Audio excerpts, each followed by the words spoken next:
Hello నమస్తే. నేను journalist YNR.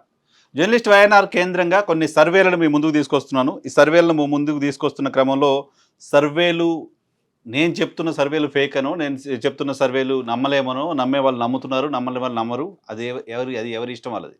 But నేను చెప్తున్న సర్వేలు నేను చేసిన సర్వేలు కాదు. ఈహాగా వైఎన్ఆర్‌గా మేము ఎక్కడ సర్వేలు చేయలేదు. కొన్ని సంస్థలు చేసిన సర్వేలను అవి కాస్త క్రెడిబిలిటీ ఉన్న సంస్థలు కాబట్టి తెలంగాణ ఎన్నికల సందర్భంగా రీసెంట్ తెలంగాణ ఎన్నికల సందర్భంగా నేను ఇచ్చిన 2, 3 సంస్థలకు సంబంధించి జన్మత్ గురించి నేను చెప్తున్నా, రేస్ గురించి నేను చెప్తున్నా, ఇటీవల ఆత్మసాక్షి గురించి కూడా చెప్పాను. ఈ 3 సంస్థలు తెలంగాణ ఎన్నికల సందర్భంగా ఇచ్చిన పోల్స్ పర్ఫెక్ట్ అయ్యాయి కాబట్టి వాటికి కొంత శాంటిటీ ఉంది అనే ఉద్దేశంతో మేము ముందుకు తీసుకొస్తూ వస్తున్నాను. సో నేషనల్ ఛానల్ సర్వేలు కూడా 1, 2 సందర్భాల్లో మొదటగా చెప్పినప్పటికీ ఆ తర్వాత నేషనల్ ఛానల్ సర్వేలని నమ్మే పరిస్థితి లేదు. టీడీపీ గెలుస్తుందని చెప్పినా, ఇటు వైసీపీ గెలుస్తుందని చెప్పినా నేషనల్ ఛానల్స్ సర్వేలన్నీ అవి ఈ రకరకాల కారణాలతో వాళ్ళు అటువంటి సర్వేలు చేస్తున్నారనే విషయం అర్థమవుతుంది. లేకపోతే ఈరోజు పార్టీ 20కి పైగా లోక్సభ స్థానాలు గెలుచుకుందని ఒక జాతీయ ఛానల్ చెప్తే నెక్స్ట్ డే మరో జాతీయ ఛానల్ ఆ పార్టీ 2 స్థానాలు 3 స్థానాలు గెలుచుకుంటుందని చెప్తుంది. కాబట్టి వాటి విశ్వసనీయత ఏంటో కూడా ఒకసారి ఆలోచన చేసుకున్న తర్వాత వాటిని నేను మీ దృష్టికి తీసుకురావట్లేదు. అయితే ఈ ప్రస్తావన ఇప్పుడు ఎందుకు చెప్తున్నానంటే నేను చెప్పిన దానికి నేను కట్టుబడి ఉంటాను. ఎవరో ఒక ఏజెన్సీ చెప్పిన సర్వేని నేను నమ్మి మీ ముందుకు తీసుకొస్తున్నాను. ఆ క్రెడిబిలిటీ ఫర్దర్గా అది నిజం కాకపోతే ఆ సంస్థలు తీసుకోవాల్సిన అవసరం ఉంటుంది. బట్ నేను చెప్పిన మాటలకు సంబంధించి నేను కట్టుబడి ఉంటాను. నేను ఏదైతే చెప్పానో దానికి నేను కట్టుబడి ఉంటాను.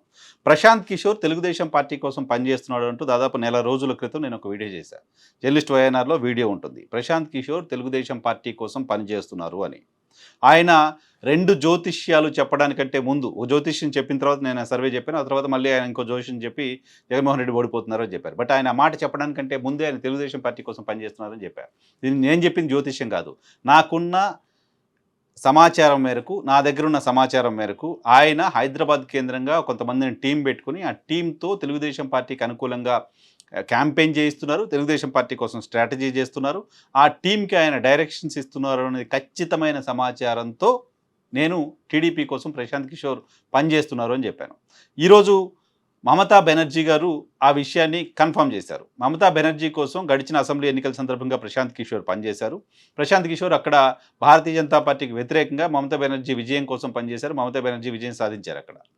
ఆ తర్వాత ఇటీవల ఆయన మమతా బెనర్జీ కోసం వెస్ట్ బెంగాల్లో పనిచేయట్లేదు, ఆయన బయట ఎక్కడో పనిచేస్తున్నారు అనే విషయాన్ని మమతా బెనర్జీ అఫీషియల్గా ఒక టీవీ ఇంటర్వ్యూలో చెప్పారు. ఏం చెప్పారు?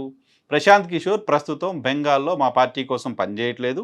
ఐపాక్ టీంకి సంబంధించిన ప్రతీక్ అనే బృందం మా కోసం వెస్ట్ బెంగాల్లో స్ట్రాటజీస్ రూపొందిస్తోంది. ఆ స్ట్రాటజీ ప్రకారం మేము పనిచేస్తున్నాం. ప్రశాంత్ కిషోర్ ప్రస్తుతం ఆంధ్రప్రదేశ్లో ఎన్డీఏ కోసం పనిచేస్తున్నారు అని చెప్పారు. ఆంధ్రప్రదేశ్లో తెలుగుదేశం పార్టీ కోసం పనిచేస్తున్నారు అని చెప్పారు. ఏపీ రాజకీయాల్లో ప్రశాంత్ కిషోర్ చాలా బిజీగా ఉన్నారు అని చెప్పారు. What does it mean? Prashant Kishor ఆంధ్రప్రదేశ్లో తెలుగుదేశం పార్టీ కోసం పనిచేస్తున్నారని 1.5 రోజుల క్రితం నేను చెప్పింది నిజం.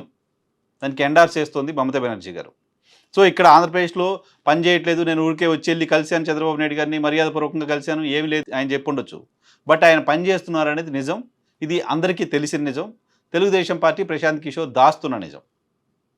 ఆయన టీడీపీ కోసం పనిచేస్తున్నారు అనే మాట నిజమైంది. సో ప్రశాంత్ కిషోర్ తెలుగుదేశం పార్టీ కోసం పనిచేస్తున్నారు కాబట్టి తెలుగుదేశం పార్టీ కోసం నేరుగా పనిచేస్తున్నారు అంటే వచ్చే మైలేజ్ కంటే ఆయన తెలుగుదేశం పార్టీ కోసం పని చేయకుండానే తెలుగుదేశం పార్టీ గెలుస్తుంది, వైసీపీ ఓడిపోతుందని చెప్తే టీడీపీకి ఎక్కువ మైలేజ్ వస్తుంది. కాబట్టి అదొక ఎన్నికల వ్యూహంలో భాగంగా ప్రశాంత్ కిషోర్ పదే పదే ఆంధ్రప్రదేశ్లో జగన్మోహన్ రెడ్డి సర్కారు ఓడిపోతుంది అనే ఒక ప్రచారాన్ని చేస్తున్నారు. ఇది ప్రశాంత్ కిషోర్ స్ట్రాటజీ ఆంధ్రప్రదేశ్ రాష్ట్రానికి సంబంధించి. ఆంధ్రప్రదేశ్లో విజయం కోసం తెలుగుదేశం పార్టీ సర్వశక్తులు ఒడ్డుతోంది. ఈ ఎన్నికల్లో విజయం సాధించడం తెలుగుదేశం పార్టీకి ఖచ్చితంగా అవసరం. ఆ పార్టీ భవిష్యత్తు దృష్ట్యా ఎన్నికల్లో గెలవడం తెలుగుదేశం పార్టీకి అవసరం. ఈ నేపథ్యంలో తెలుగుదేశం పార్టీ ఎన్ని రకాల ప్రయత్నాలు చేయాలో విజయం కోసం అన్ని రకాల ప్రయత్నాలు చేస్తోంది. పవన్ కళ్యాణ్ గారిని కలుపుకుంది, భారతీయ జనతా పార్టీని కలుపుకుంది. ఇంకోవైపు జగన్మోహన్ రెడ్డి గారికి సంబంధించిన హార్డ్ కోర్ ఓటు బ్యాంకును చేల్చడం కోసం షర్మిల రూపంలో ఒక వెపన్ని అక్కడ పెట్టింది కాంగ్రెస్ పార్టీలో. జగన్మోహన్ రెడ్డి కోర్ ఓటు బ్యాంక్ని ఆమె తీసేసుకుంటారు, దళితులు, క్రిస్టియన్లు, మైనార్టీల ఓట్లను ఆమె తీసుకుంటారు జగన్మోహన్ రెడ్డి దగ్గర నుంచి అని ఒక ప్లాన్ చేస్తోంది. దీంతోపాటు ప్రశాంత్ కిషోర్ లాంటి వాళ్ళని ఉపయోగిస్తోంది. దీంతోపాటు ఇంకా రకరకాల ప్రజాస్వామిక వేదికల్ని ఉపయోగించుతోంది. సో ఎన్ని ప్రయత్నాలు చేయాలో, ఏ రకమైన ప్రయత్నాలు చేయాలో అన్ని ప్రయత్నాలు తెలుగుదేశం పార్టీ చేస్తుంది. అటువంటి ప్రయత్నాల్లో భాగంగానే ప్రశాంత్ కిషోర్ని కూడా హైర్ చేసుకున్నారు. ప్రశాంత్ కిషోర్ తెలుగుదేశం పార్టీ కోసం పనిచేస్తున్నారు. సో నేను చెప్పిందే నిజమని ఈరోజు రూఢి అయింది.